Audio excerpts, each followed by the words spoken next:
Liigakarsinnat, Pelikans Jokerit, voitot 4-1.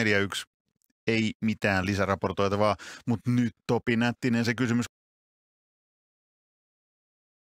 Liigakarsinnat, Pelikans Jokerit, voitot 4-1. Liigakarsinnat, Pelikans Jokerit, voitot 4-1. Ei mitään lisäraportoitavaa, mutta nyt Topi Nättinen se kysymys kuuluu, mitä seuraavaksi tapahtuu? What will next happen now? No Jokerit pelaa ensi syksynä SM-liigassa. Onko näin? No on. Siis ei ole mitään muuta vaihtoehtoa. Suomalainen jääkiekko tai SM-liiga ei sitä ymmärrä tehdä, niin se on historian suurin virhe. Hetkinen. En voi olla millään tavalla eri mieltä, mutta millä ihmeellä se niin kuin tehdään? Mitäs nämä pelit sitten oli? No, nämä oli kulissia. Nämä oli rakennettu hölmöjärjestelmä, hölmösysteemi, jolla suojellaan pienempiä SM-liigaseuroja. Eikö ole sitten uskottu Jokereiden buumiin ja en tiedä mikä tässä on niinku taustalla, mutta siis suomalainen SM-liiga ja suomalainen jääkiekko tarvitsee Jokerit pääsarjatasolle. Siitä on turha edes keskustella se enempää. Se on juuri näin. Miljoona syytä, miksi näin on. Ja jos ainut syy on se, että urheiluromanttisesti karsintojen kautta pitää pelaamalla nousta, niin se on aika surkea selitys. Mitä muita syitä on, miksi ei? Hei, muistetaan tämä. Ihmisen muisti on yllättävän lyhyt. Mietitään liigakarsinnat, mietitään vaikka 25 vuoden taa. Mitä silloin tapahtui?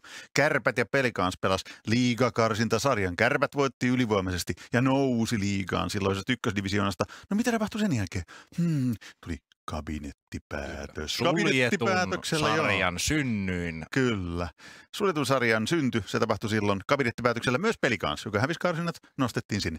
Hei, kerro mulle. Sä ymmärrät tilastoja paremmin kuin mä. Kyllä. Kuinka monta nykyistä liigajoukkuetta on nostettu liigaan kabinettipäätöksillä? Lasketaan tähän Pelikans mukaan niin 6 joukkuetta. No, mä en tiedä, muistaako edes kaikki Kalpa-fanitkaan, niin Kalpahan on nostettu. 2005. Sitten tuli 2010-luvulla Sport, KK, Jukurit ja 2020-luvulla Kiekko Espoo. Eli 6 seuraa 16 on nostettu tai Pelikans pidetty SM-liigassa. Eli 37,5%, yli kolmasosa, lähes 40% seuroista on kabinetin kautta. Niin nytkö sitten, kun on se ylivoimainen, kaikilla mittareilla ylivoimainen brändi, tuote, joukkue, seura, Jokerit tulossa, niin nyt on lyöty tämmöinen, että ei, ette pääse. Mä kysyn, että miksi? Ja miten se voisi olla mahdollista siis niin, että Jokerit ei olisi tasa-arvoisessa asemassa vaikka Kiekko Espooseen nähden.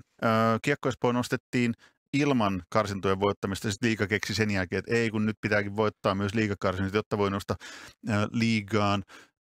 Siis, mihin valoon se asettaa nämä 6 äsken mainittua seuraa, jotka nostettiin sillä kabinettipäätöksellä? Niin. Ja siis ylipäätään se semmoinen keskustelu tästä, että ei voi nostaa ja nyt on säännöt. No sääntöjä on rikottu historia-ajan. Me ei edes tiedä, onko tämä suljettu liiga ollut laillinen, sitähän nyt selvitellään. Niin just tämä vertautuminen näihin muihin seuroihin ja siis ylipäätään nyt vaan me ei voida vielä nyt ajatella, että meillä on romanttinen urheilullinen systeemi. Ihana, kun sanoit vielä nyt, koska sitten kun meillä on joku sen vuoden päästä toivottavasti sellainen malli, jos on uusi sarjajärjestelmä, on 2 elinvoimaista, ainakin jossain määrin elinvoimaista sarjatasoa, sitten me voidaan päästäessä meidän urheiluromanttinen sielu valloilleen, kun meillä on 2 sarjatasoa. Nyt me nähdään jopa tästä. Jokerit oli ylivoimainen mestiksessä, ei mitään palaa. Okei, se oli Pelsu, ei ole mikään pikkuseura taloudellisesti, mutta silti se kuilu on niin valtava, että siinä vaiheessa kyllä, mutta nyt siihen ei ole mahdollisuutta. Ja miksi Jokerit pitää saada liikaa? No ensinnäkin pääkaupunkiseudulla pitää olla joukkueita. Täällä pitää olla paikalliskamppailu, jos siihen on mahdollisuus. Jokerit tuo katsojia niin televisioon kuin halleihin. Se lisää kiinnostavuutta. Se on ollut nyt jo toiseksi korkeammalla sarjatasolla Suomen seuratuin ja kiinnostavin urheiluseura.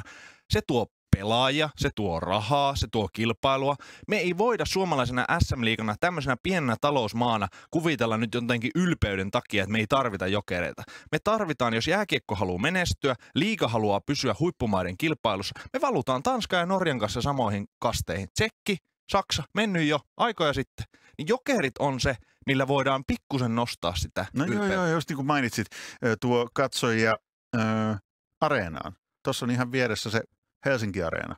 Niin. Pelataanko siellä ensi kaudella niin kuin Jokerit vastaan Nokian Pyry? Nokian Pyry tulee sinne, vai sinne tulee IFK. Mietitäänpä nyt hetki.